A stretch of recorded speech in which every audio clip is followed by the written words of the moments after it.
Hello and welcome. My name's Fiona Cooper and I'm going to be walking you through this session on making meetings work. Do you ever find yourself doodling away while someone drones on about something which wasn't on the agenda in the first place? Perhaps you sometimes wonder why you were invited to attend the meeting at all. And maybe you've sometimes sat in meetings watching the clock ticking away and thinking about all the work you could be doing that's piling up on your desk. Meetings are very expensive to run.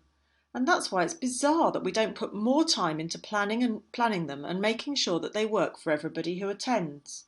Think about it. You might have 10 people round a table for up to 3 hours talking about things that they don't need to be there to hear. It's a very expensive thing to do. I'm going to be walking you through 6 steps to running great meetings, how I think a cycle of meetings should work, and what great meetings should achieve. So let's kick off with the 6 steps to great meetings. First off, every meeting should have an agenda. This comprises of all the points that have been put forward before the meeting by the people attending the meeting that they think they need to discuss. On the agenda, I suggest you always put next to each item how long you think that agenda item is going to take. Hopefully, you'll run the agenda item in less time than is on the actual agenda. And that's all good. The second thing I suggest you do in meetings is have ground rules. It might be that if you're running a regular meeting that runs, say, every month, you might set the ground rules every 6 months or every year. But nonetheless, it's really important. I've been in meetings where phones have been going off throughout the whole meeting and nobody's even said anything. So things that might come up as ground rules, for example, might be that everybody switches off their phone, that everybody respects each other's opinions, and such like. Each meeting will have its own ground rules and each set of people will decide the different things that need to go onto those, but I suggest that that's a collaborative effort to come up with the ground rules. Point 3 is the key players, and we've touched on this a little bit at the beginning. As I've said, meetings are very expensive to run, so make sure that all the right people are there, but only the right people are there. In addition, you need some key players in a meeting, the chairman being the most important. It's the chairman who makes sure that everybody keeps to the agenda and runs to time. If an item's going to take longer than you think, then perhaps the chairman might allow a bit extra time or ask people to take it outside the meeting and do something at another time. A note taker is another key person in a meeting. That's the person who will make sure that the actions are all taken down. And sometimes a facilitator might be required for certain sections of the meeting. For example, if you're running a brainstorm or something like that, you might want someone to make sure that that runs smoothly. So, coming back to something we've mentioned already, point 4 is about parking it. By this, I mean that if somebody runs off on a wild tangent, write down what that was about and ask them to take that outside the meeting. It might be that it's something that needs only discussing by 2 or 3 people, and there are 10 people in the meeting. Not everybody needs to be there to hear about it.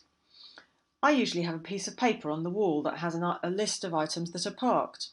Sometimes we won't come across any of those things, but often that list will be full, and there'll be lots of things for people to take away and discuss outside the meeting. This keeps the meeting tight and well timed. So point 5, and this is getting to the nub of matters, actions need to be written down. They need to identify what needs to be done, when it needs to be done by, and who needs to do it.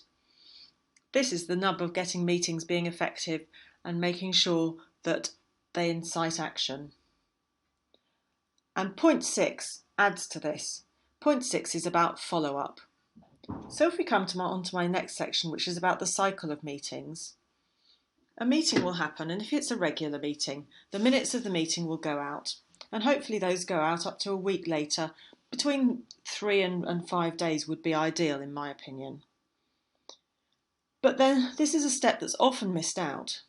Just before the next meeting, I'd suggest 3 to 5 days before, send the action points out and the meeting minutes again. Send them to everybody who was at the meeting, and particularly to those who had actions that they had to do before the next meeting. Make sure that everybody knows that they're accountable for those actions and that you're expecting them to be done. This increases the rate of activity tenfold and makes sure that people are actually doing what they've said they'd do in the previous meeting.